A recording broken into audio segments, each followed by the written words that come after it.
Hello everyone, good morning. कैसे हो आप सब लोग? उम्मीद करती हूँ आप सब लोग ठीक ठाक होंगे और स्वागत है आपका मेरे चैनल पे जिसका नाम है रजनी शर्मा ब्लॉग। तो सुबह सुबह का टाइम है, तो मैं जहाँ पर मेरी बन रही है चाय। और चाय देखो कितना मस्त, कितना अच्छा, मतलब उसमें से धुआं निकल रहा है और चाय कितनी अच्छे से उबल रही है। तो चाय मेरी बन रही थी, इतने में हस्बैंड की डिमांड थी कि मुझे ना वो खाना है, मक्की की रोटी खानी है। ठीक है, तो मैंने मक्की का आटा निकाल लिया है और चाय मेरी बन चुकी थी तो मैंने साइड में रख दी है। उसके बाद मैं फटाफट से आटा मल लूँगी मक्की का और हस्बैंड के लिए बनाऊँगी मक्की की रोटी।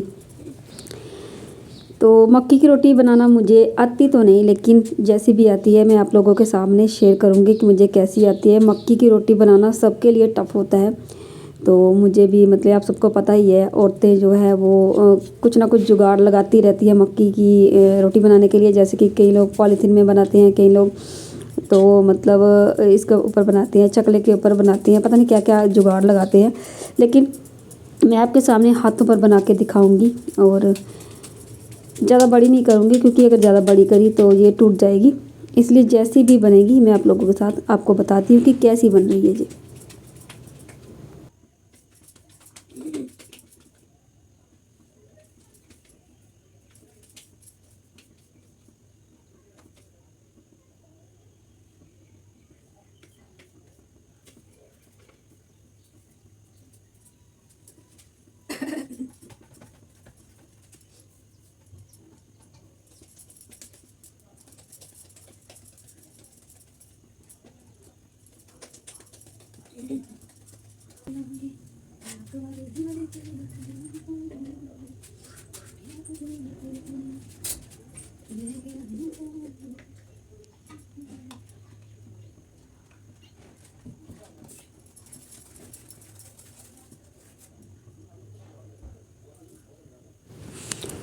तो रोटी मेरी ऑलमोस्ट बन ही चुकी थी। उसके ऊपर मैंने लगा दिया है देसी घी।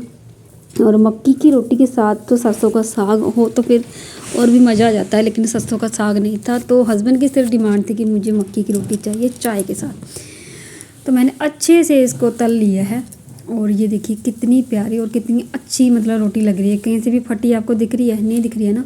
तो बहुत अच्छी लग रही है। ये देखिए, पास से देख लीजिए कितनी अच्छी लग रही है। तो चलिए, मैं एक और रोटी, मैंने 2 रोटियां बना ली थी और मैंने सिर्फ आटा बनाया था 3 रोटी का। ठीक है, 1 रोटी का आटा अभी वो सामने पड़ा हुआ है, आपको दिख रहा होगा परात में। तो यहाँ पर देखो, मैं हस्बैंड के लिए लेके जा रही हूँ और मैं देके आ गई हूँ चाय और अचार जो मैंने बनाया था, और साथ में मक्की की रोटी। तो किस किस को पसंद है मक्की की रोटी, आप लोग कमेंट करके ज़रूर बताना। उसके बाद मैं लग गई थी अपने घर के कामों में, जहाँ पर मैं झाड़ू कर लूँगी। और मेरी आज मतलब थी, मेरे मन में था कि मैं पोछा भी लगा दूँगी, लेकिन पोछा लगा ही नहीं, क्योंकि मुझे जाना था रील बनाने के लिए बाहर। तो जब रील बनाने बाहर जाना हो ना, तो फिर आपको पता ही है कि थोड़ा सा ना मन में रहता है कि फटाफट से काम निपट जाएँ, और काम बहुत सारे थे। मतलब या अभी तक तो मैंने बच्चों को हाँ, कल संडे था, ये संडे का वीडियो है। ठीक है, तो बच्चे बाहर खेल रहे थे अपनी दादी के पास। तो मैंने पहले एक कमरे का अच्छी तरह से झाड़ू लगा लिया था, उसके बाद मैं आ गई थी दूसरे कमरे में और अच्छी तरह से मैंने बिस्तर वगैरह सारे उठाकर बेडशीट को अच्छी तरह से बिछा लिया था। और बेडशीट पर मैंने आप लोग देख रहे होंगे कि मैंने क्या बिछाया है। मैंने यहाँ पर कंबल बिछाया है। ठीक है, ये मेरा हर बार का मतलब ऐसा रहता है कि जब भी सर्दियाँ आती है तो ये वाला कंबल मैं बेडशीट पर, बेड पर बिछा देती हूँ, क्योंकि ये एक तो नीचे से गर्म रहता है और फिर बच्चों के लिए भी सही रहता है, क्योंकि आपको पता ही है कि बच्चे जो है ना ऊपर से ना ऊपर कुछ भी नहीं लेते, चाहे कितनी भी ठंड हो बच्चे ऊपर कुछ नहीं लेते। तो थोड़ा सा ना नीचे से भी अगर ठंडा ठंडा हो फिर ऊपर भी कुछ ना लेना, तो फिर बच्चों के लिए जल्दी ठंड लग जाती है। तो बस फिर मैंने नीचे बिछा दिया ये कंबल और फिर मैंने अच्छी तरह से झाड़ू लगा दिया है। और पोछा मेरा नहीं लग पाया था, क्योंकि बहुत कोशिश करने के बाद भी पोछा नहीं लग पाया था। तो चलिए मैं आपको दिखाती हूँ आगे आगे क्या हुआ। तो मैं पहले इस कमरे को अच्छी तरह से झाड़ू कर लेती हूँ, और मैंने खिड़कियों को भी अच्छी तरह से झाड़ लिया था, क्योंकि आप सबको पता है जब बाहर से धूल आती है ना, तो खिड़कियों में ना बहुत ज़्यादा ऐसे डस्ट डस्ट सी हो जाती है। तो अभी तो हमने खिड़कियाँ बिल्कुल बंद कर दी है, क्योंकि सर्दियाँ आ गई हैं और सर्दियों में आपको पता ही है खिड़कियाँ बंद होनी चाहिए। तो मेरा ऑलमोस्ट जो मेरा झाड़ू था वो कंप्लीट हो चुका है, और उसके बाद मुझे करना था, चलिए आपको बताती हूँ क्या कर रही हूँ मैं।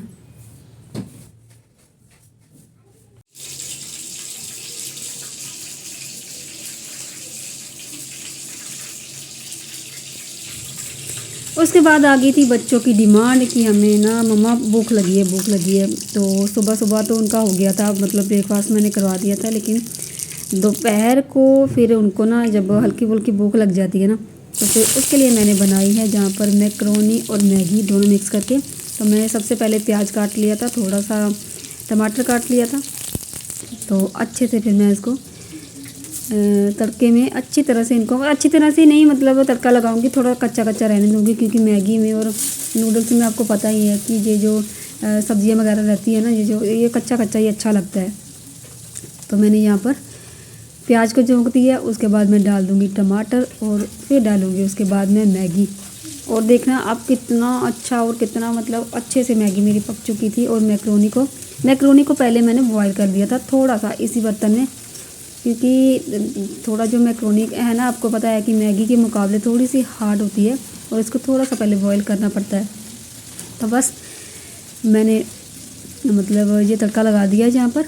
उसके बाद मैं मैगी डाल दूँगी और उसके बाद मैक्रोनी भी डाल दूँगी ऊपर से, और फिर मसाला डाल दूँगी और मेरी मैगी और मैक्रोनी पक के तैयार हो जाएगी।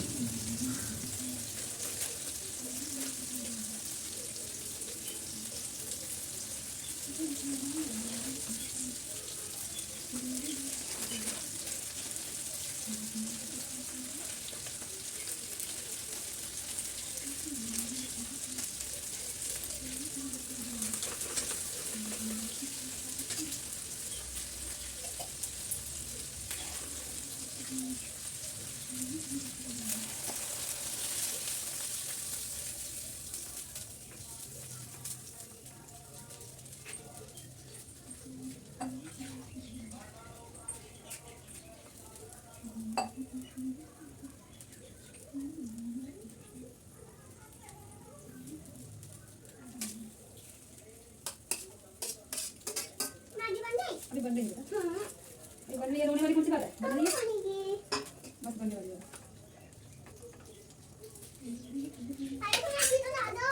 दादी ने सब कुछ डाल दिया।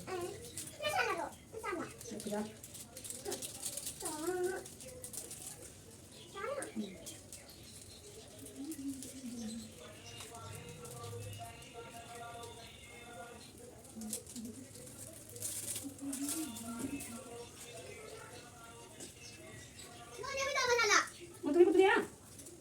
मैं खाली बैठी हूँ। ये ले।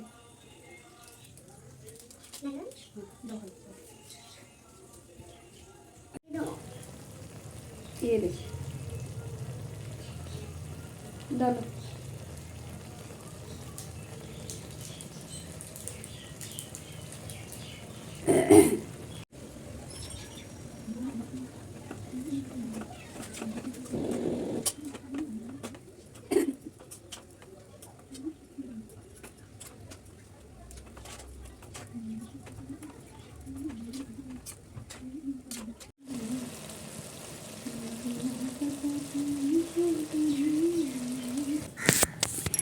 तो मेरी मैगी और मैक्रोनी ऑलमोस्ट नहीं है क्या, पूरी तरह से बन चुकी थी। और अब मैं डाल रही थी इनको प्लेट में, और बच्चों को मैं अलग दे रही हूँ। और मेरे बच्चे पता है क्या बोलते हैं, ये अलग अलग नहीं खाते, बोलते हैं मम्मा हम लोग एक साथ खाएंगे, मतलब एक ही प्लेट में खाएंगे, क्योंकि इनको शुरू से आदत है। मैं और मेरे दोनों बच्चे एक ही प्लेट में खाते हैं। और देखिए बच्चे कितनी खुशी से खा रहे हैं, और इनको ये भी नहीं लग रहा कि अभी गर्म है। तो बस बच्चों को मैंने सर्व कर दी थी, उनकी दोनों प्लेट में डाल दी थी। अब मैंने हस्बैंड के लिए डाल रही हूँ। जब मैक्रोनी ऐड करो ना, मतलब मैगी में 2 पैकेट मैगी हो तो फिर 2 पैकेट का मसाला होता है, फिर 1 पैकेट मैक्रोनी भी होती है, तो आप उसमें थोड़ा सा नमक डालो, क्योंकि फिर आपको पता ही है जो मैगी मसाला होता है ना, वो उसके लिए मतलब उस पैकेट के लिए पर्याप्त होता है, ना कि कुछ और ऐड करो तो फिर वो कम हो जाता है। इसलिए मैंने थोड़ा सा इसमें नमक डाला था। और फिर मैं अपने हस्बैंड को भी दे के आई हूँ, अपने लिए मैंने वो ढक के रखी है, वो मैं बाद में खाऊँगी। और यहाँ पर मैं रख रही हूँ राजमा उबलने के लिए, क्योंकि मैंने आपको पहले भी बताया हम लोगों को जाना है रील बनाने के लिए। तो हम लोग फटाफट से रील बनाने की मतलब मैं जल्दी में हूँ, और मैं ये भी सोच रही हूँ कि जल्दी से मेरा काम भी ना छूटे और मैं अपना काम भी कर लूँ। और ये सारी चीज़ें होती है एक लेडी के लिए, जो एक वर्किंग लेडी होती है और जो हाउस वाइफ भी होती है, ठीक है। तो उसको बच्चों को भी देखना पड़ता है और घर को भी देखना पड़ता है, साथ साथ अपना प्रोफेशन भी देखना पड़ता है। तो सब कुछ मैनेज करके चलना पड़ता है। तो ये सारी चीज़ें आप लोगों को मैं बता रही हूँ कि आप लोग भी मतलब करो, सीखो, कुछ ना कुछ करो और अपने घर को और अपने आप को इम्प्रूव करो, ठीक है। ये नहीं होता कि आप घर को सजाने में लगे रहो और फिर अपने आप की तरफ ध्यान ही ना दो। और यहाँ पर देखो ये मेरी मैक्रोनी है और मैं खा रही हूँ हाथों से ही उसके बाद मुझे चम्मच ले लिया था मैंने। और आपको पता ही है कि कोई भी चीज़ ऐसी नहीं होती कि चलो ठीक है ये, वो मुझे लेट हो रहा था, मैंने फटाफट से टेस्ट करा तो हाथों से ही मैंने पहले खा लिया, मुझे अच्छा लगा।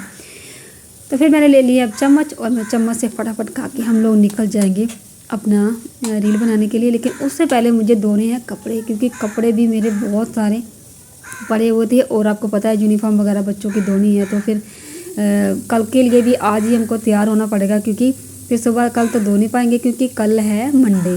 जैसे कि मैं आज अब एडिटिंग कर रही हूँ और ये संडे की है, तो आज अभी तक मैंने बच्चों को स्कूल भेज दिया है। लेकिन उससे पहले मुझे कल ही मतलब जो नेक्स्ट कल चला गया है संडे को ही मुझे आज की प्रिपरेशन करनी पड़ेगी। जैसे बच्चों की यूनिफॉर्म वगैरह धोनी है, उनको धो कर प्रेस वगैरह करके बच्चों को नहलाना धुलाना। जैसे संडे को रहता है कि छुट्टी है, उनका सर वॉश करो, उनको अच्छी तरह से नहलाओ। ये सारी चीज़ें एक रहती है मतलब लेडी को कि संडे के दिन तो आपको पता ही है कि और भी ज़्यादा काम रहते हैं।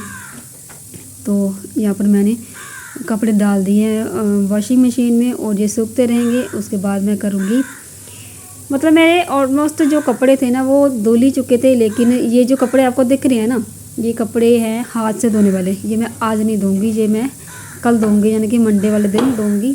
और यहाँ पर मैंने दूसरी बार जो कपड़े डाले हैं ना वो मैं इसमें डाल दिए हैं। उसके बाद में हम लोग आ गए हैं अपनी रील बनाने। और अच्छा लगता है ना जब हस्बैंड साथ हो तो रील बनाए, या फिर हस्बैंड आपको सपोर्ट कर रहे हो तो कितना अच्छा लगता है ना। क्योंकि कुछ लोगों की ऐसी बातें रहती है ना कि ये है, ऐसा है, वैसा है। एक बात की मैं बात बता दूं आपको, मैं रात को ना लाइव आई हुई थी और मुझे ना किसी ने पूछा था कि भैया कहाँ हैं, तो मैंने बोला कि भैया दूसरे रूम में सो रहे हैं। तो उन्होंने मुझे ये पूछा कि क्या उनको पता है कि आप लाइव आए हो। मतलब लोगों की सोच जहाँ तक है कि लोग ना ये तक बोल देते हैं कि ये हस्बैंड के ख़िलाफ़ जा रही है, जहाँ हस्बैंड के बिना पूछे कोई काम कर रही है। तो यहाँ पर हमारी रील चल रही है, देखो ये सारी रील जो है ना यूट्यूब पर भी मैंने अपलोड कर दी है और मैंने यहाँ पर इंस्टाग्राम पर भी अपलोड कर दी है, आप लोग जाके देख लेना। और हस्बैंड सपोर्ट करें ना तो कोई दुनिया की कोई भी ताकत मना नहीं कर सकते कि आप ये मत करो वो मत करो, ठीक है। लेकिन एक लेडी अपने आप में बहुत ज़्यादा ताकतवर होती है, बहुत कुछ कर लेती है, सब कुछ कर लेती है। लेकिन जब उसका हस्बैंड उसके साथ हो जाता है ना तो उसकी ताकत 2 गुना ज़्यादा बढ़ जाती है। तो फिर किसी की हिम्मत नहीं होती कि वो कुछ भी बोले, मतलब कुछ भी कहे उसको। तो ये होते हैं हस्बैंड, ठीक है। बाकी मतलब घर में और आसपास के समाज में जो इज्जत दिलाता है ना वो आपका हस्बैंड ही होता है। तो फ़िलहाल तो मेरे हस्बैंड मेरे सपोर्ट में हैं, तो ऐसा ही रहे, ईश्वर करे कि कभी ना बदले। तो चलिए बाय बाय।